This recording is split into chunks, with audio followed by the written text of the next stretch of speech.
कैसे हो आप लोग?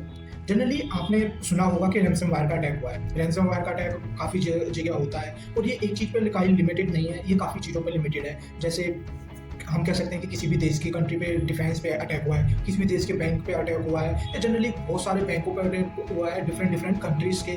आज से मालूम पड़ता है कि हम लगभग किसी एक साथ 2 लाख कंप्यूटर्स पे एक साथ अटैक हुआ है। किसी देश का पूरा साइबर सिक्योरिटी जो पूरा है वो नेटवर्क ठप पड़ गया है या किसी मोस्टली केसेस में होता है किसी कंपनी का डाटा हैक कर लिया गया है। जनरली ये सारी चीज़ें हम आम सुनते ही हैं कि इतना हो गया है। अब हैक करने के बदले वो मांगते क्या है? मोस्ट ऑफ द केसेस 90% वो पैसा मांगते हैं। बहुत कम रेयर चांसेस होते हैं कि उसका यूज़ इस तरह से हो कि उससे फिर तुम्हें से कुछ सिक्योरिटी मांग कर रीजन्स के लिए वो सिक्योरिटी को हैक कर लें और वो तुम्हारा डाटा कैप्चर करके वापस ही ना करें। जनरली होगा ये कि आपसे पैसा ले लेंगे, पैसा लेने के बाद में उसको छोड़ देंगे। तो ये होता है। अब रैनसमवेयर अटैक जो होते हैं उसका एडवांटेज वो किससे लेते हैं? ये जो अटैक होते हैं ये एडवांटेज हमारी कुछ चीज़ों से फोकस करके लेते हैं। या तो ह्यूमन का लेंगे एडवांटेज, या किसी नेटवर्क का लेंगे एडवांटेज, या किसी इन्फेक्टेड डिवाइस का लेंगे एडवांटेज।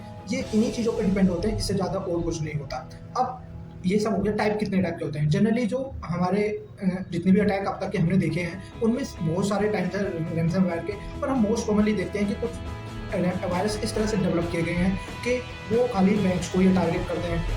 कुछ ऐसे डेवलप किए गए हैं वो कंपनियों का डाटा टारगेट करते हैं। कुछ ऐसे पड़े हैं जो चाइना, जैसे चाइना का मैं नाम नहीं लूँगा, पर वो बहुत ज़्यादा इन्वॉल्व रहता है इस चीज़ों में।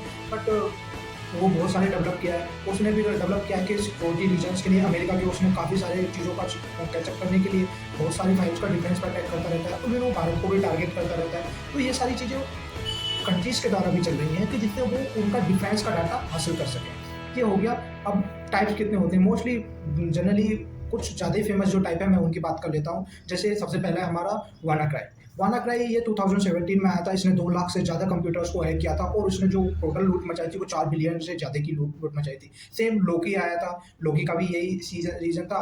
वो भी आया, उसने भी इतने काफ़ी सारे कंप्यूटर्स को हैक किया। आने के बाद में उसने भी काफ़ी सारी लूट मचाई और उसके बाद में वो अभी भी पॉपुलर है। वो कभी कहीं भी अटैक होता रहता है उसका और वो लूटपाट मचाते रहते हैं। तो जनरली ये तो हो गए इनके कुछ टाइप्स। और भी बहुत सारे हैं, मैं ज़्यादा डिस्कस नहीं करना चाहता क्योंकि कोई मैटर नहीं है, सबका एक ही तरीका होता है। अब मेन बात आती है कि हमें इनसे कैसे बचना चाहिए। बचने के लिए जनरली सबसे पहला ज़रूरी है कि हमें कोई भी जहाँ भी साइबर की पूरी ट्रेनिंग देनी होगी सभी लोगों को। मतलब कोई भी इन्फेक्टेड डिवाइस यूज़ नहीं करना है। सबसे पहले तो ये हो गया। दूसरा, अब ये कॉमन चीज़ हो चली है कि पैचिंग बहुत होती है।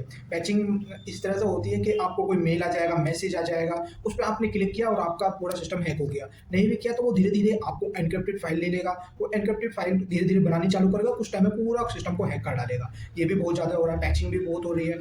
इससे और दूसरा हो गया ह्यूमन ही कोई उसका अंदर जाके उसमें सारी चीज़ें कर दे, इन्फेक्टेड डिवाइस लगा दे और पूरा का पूरा नेटवर्क को उड़ा देता है।